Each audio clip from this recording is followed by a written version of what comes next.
I think the general public thinks that what we do is easy, Mm. and unfortunately, it's quite the contrary. Yeah, What we totally. do is very difficult, and Yeah. if not executed correctly, then a lot of the times you have one shot, Yeah. especially with slabs. You Yep. really do only have one shot with slabs. Yep. Once it's down, it's down. Oh yeah. You're not lifting it up. You're not moving Yeah. it around, especially Definitely if it has not. any adhesive on it. Yeah, that's sad when you see pictures of beautiful pieces of, natural stone. Yeah, exactly. That I was literally going to do that. Yep. When it hits the ground and is no more, there's a tear appears in your eye, and it's like, oh no. But yeah, that's why tools are important, and that's why, like, even not even the stone, but like we're talking even about thin material and tile, like keeping people safe, because this stuff is like razor sharp when it Oh yeah. breaks, so it's quite dangerous.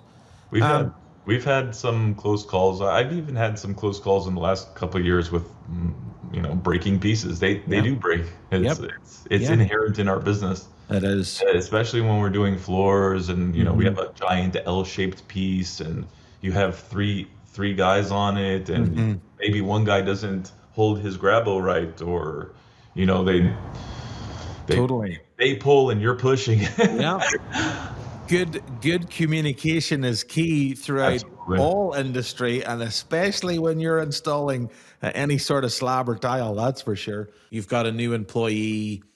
How do you approach that mentoring for that younger person, even in today's society? Yeah, uh, interesting. We had a new employee. We just hired a young man who's 17 years old. Uh huh.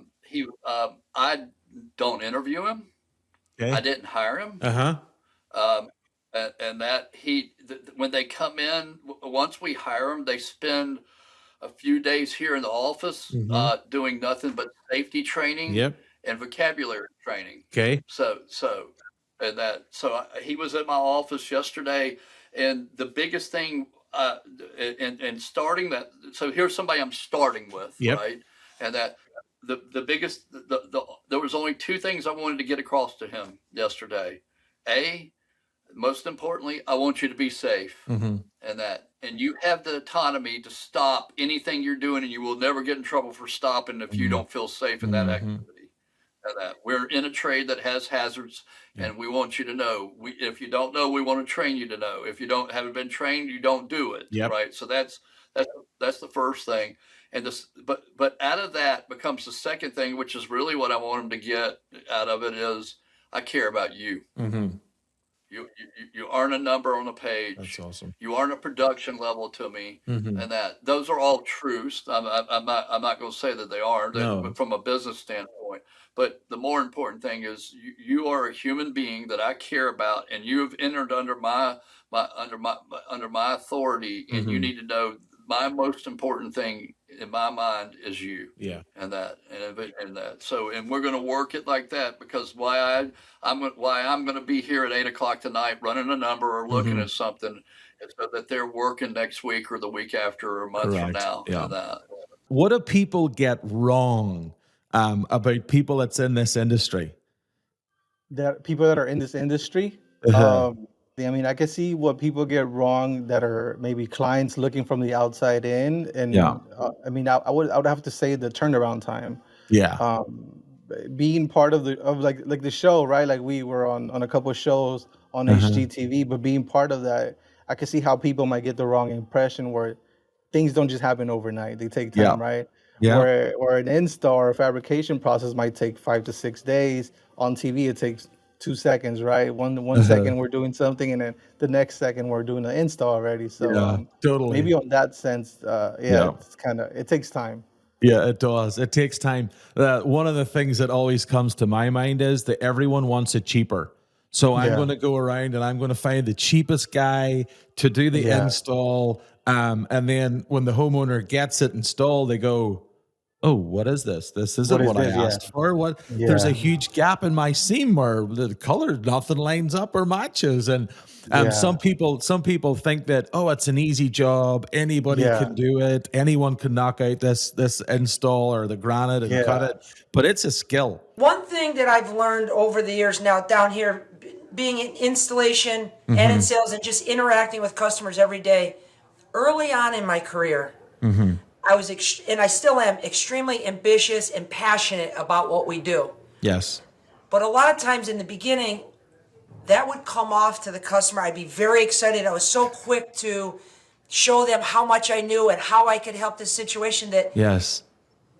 it almost caused anxiety in some people Okay. because of how vocal I was, and almost they couldn't keep up with my excitement, and Okay. it almost hurt me. Even though my intentions were coming from a good spot, Yes. I was able to realize this when I started filming myself. Wow. And a couple other people that I trust and would rely on some of their advice. I asked them about this, and they said absolutely. Yes. And so I was able to really start to dial back my tonality and be a better listener. You know, Yep. a good salesperson, the top level salespeople really only talk about 30% of the time. Totally. I had other people say, you know, God gave you 2 ears and 1 mouth, so you should be listening twice as much as you're talking. There you go. And so I really lean on that now because Yes. there's an old saying that really resonates with me. It's seek first to understand in order to be understood. Wow. And so if you want a new opportunity to eventually listen to what you have to say, whether it's with price or implementation, Yes. they're never going to truly listen to you unless they felt they've been heard first. Yes. So for me on the sales side, just trying to slow things down a little bit. Yep. Totally. A calming voice also can project to the other customer to really help their anxiety, lower their defense mechanisms, Yep. and be in a more collaborative state. Yes. So I don't know if that answers your question directly, No, but that's- that's one thing over the years dealing with a lot of these customers that has really stood out to me. And over the last 5 years has helped elevate my ability to not only collaborate, but qualify Yes. certain opportunities. Because in the past, I was so quick to answer every question, jump Yep. at the opportunity, that I found myself spending a lot of time with customers that really never were going to do business with us in the first place because they were just maybe validating another bid that they got from somewhere else. Yes. Or, you know, we're in a very transient area where people, these are second homes down here. Yep. After my hour and a half long dissertation, I said, oh, too bad you're not in Dubuque, Iowa. You know, we, and I'm thinking, What is going on? yeah, and that was my fault because I wasn't listening. Yep. Totally. And so that's probably one of Absolutely. the biggest lessons that I've learned. There you go. So any aspiring young people out there, listen with your ears. We kind of live in a generation where people want everything instant. It's got to be like right now. I want it right now.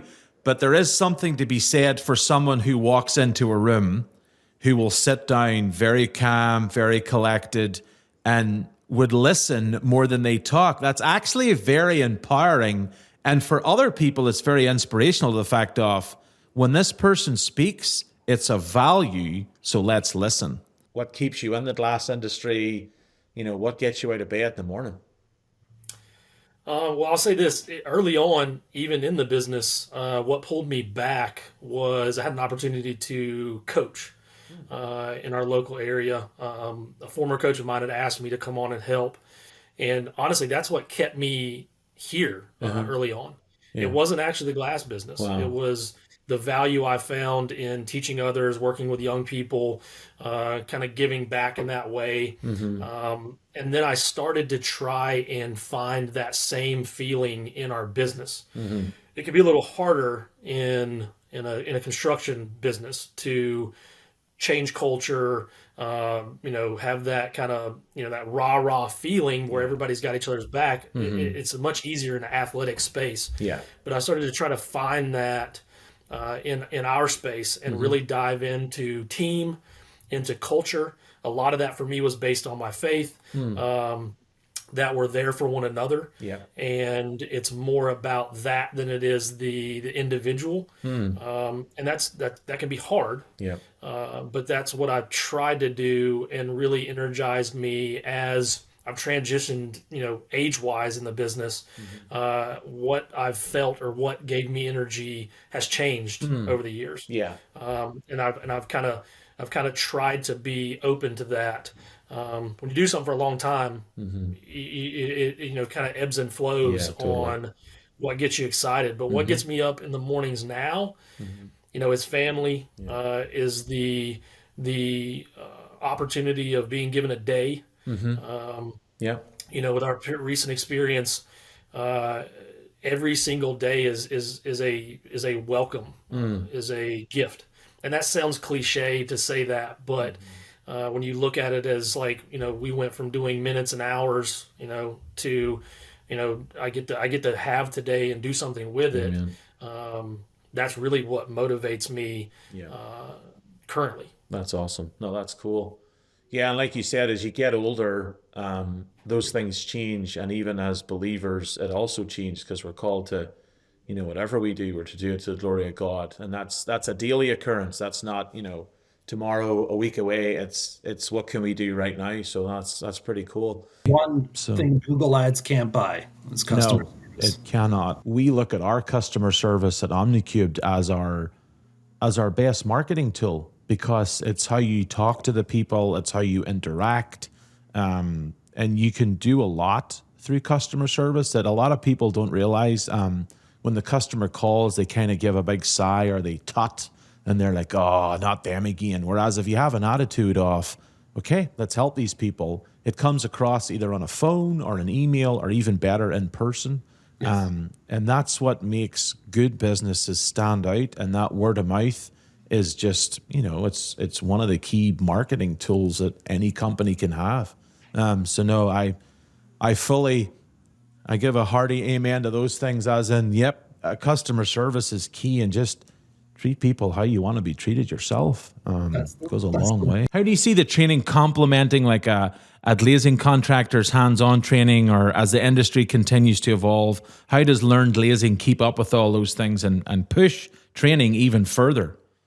Right. So I guess the big thing there is our platform is online, right? Yes. It's self-paced, and it's a great way for you to be able to bring somebody and kind of let them go through this foundation that we just talked about. The way that it really helps is that every single glazing contractor has their own secret sauce, right? It's impossible to say we can train everybody.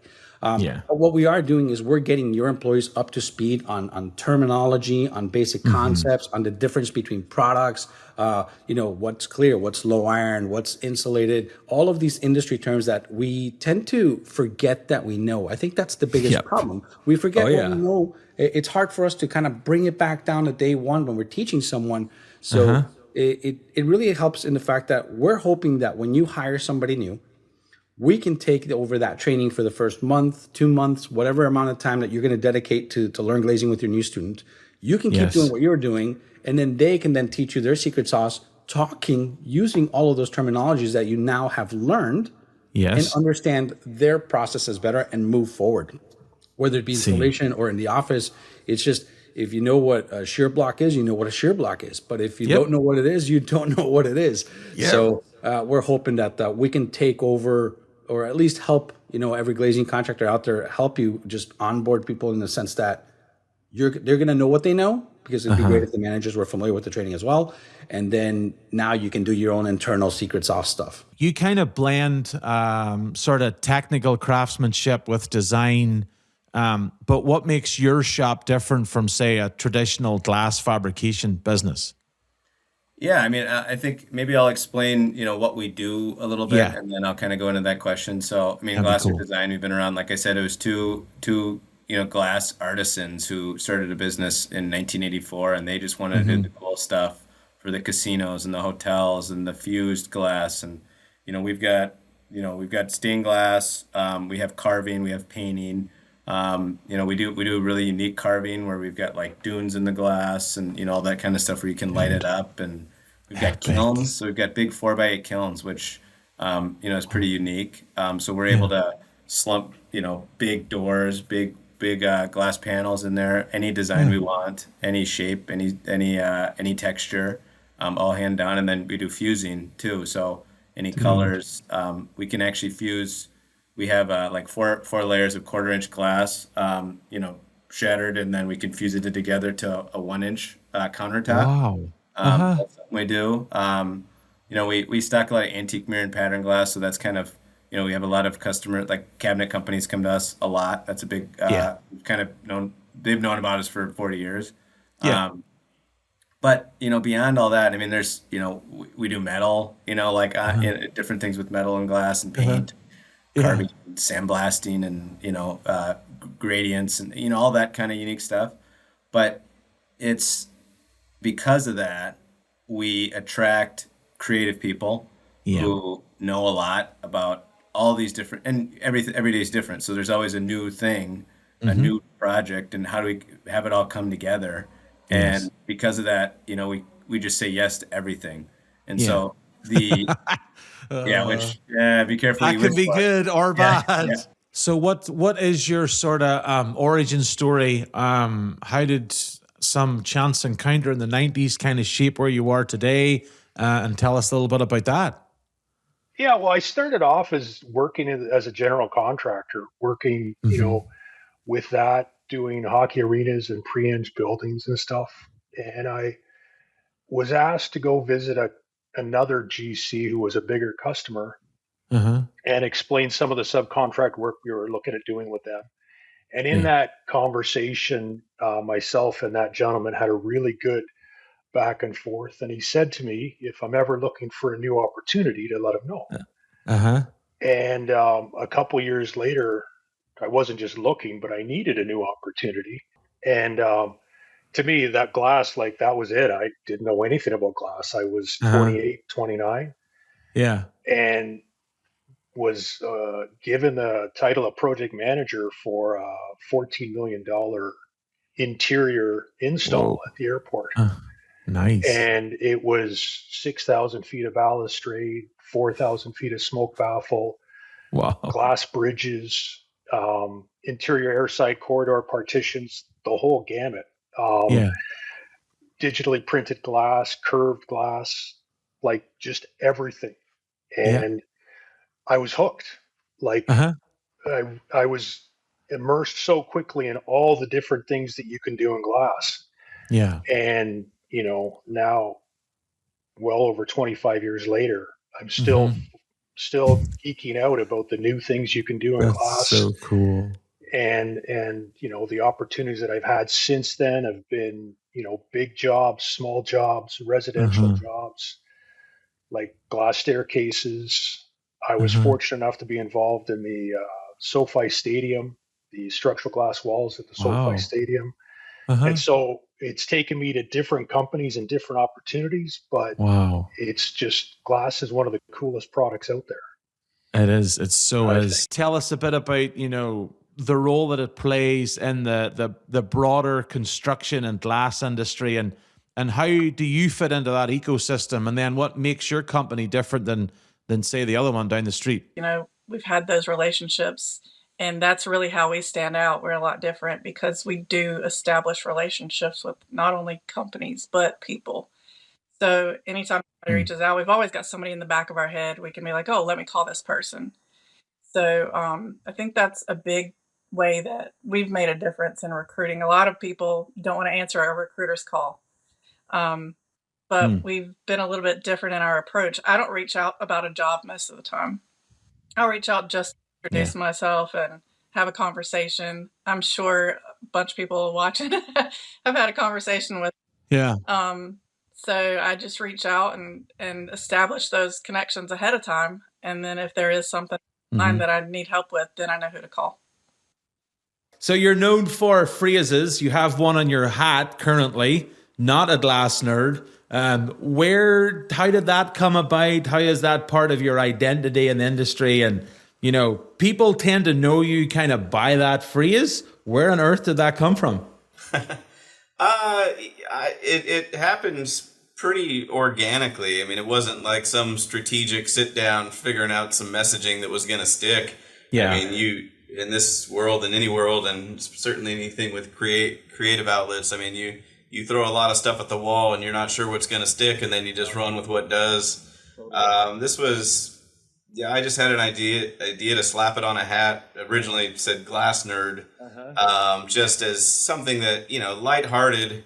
Yeah, almost kind of empowering a term and kind of taking it back, like nerd had such a negative connotation if you grew up in the 80s. Yep. That's Big the last time. thing you wanted to be, but it's okay to know stuff and be a smart person. So kind of wanted to kind of neutralize the negative connotation there and just have something goofy that, you'll get stopped and people will ask you about it, whether in the glass industry or not. So that's where that kind of stemmed from. And then so I started wearing one for myself. There's another side. I used to never wear hats, but now I always wear hats. So that's okay. For some medical reasons. I had some skin cancer issues, and so when I was told to always wear a hat, I figured if I got to wear a hat, I'm gonna make it my own. Got to make it worthwhile. Yep, big time. So now it became kind of a part of a signature look, I guess, which has its blessings, because I can go pretty incognito if I'm not wearing the hat. Dude, but I'm pretty easy to find in a crowd. You've now, got it so. on. Yep, ain't that the truth?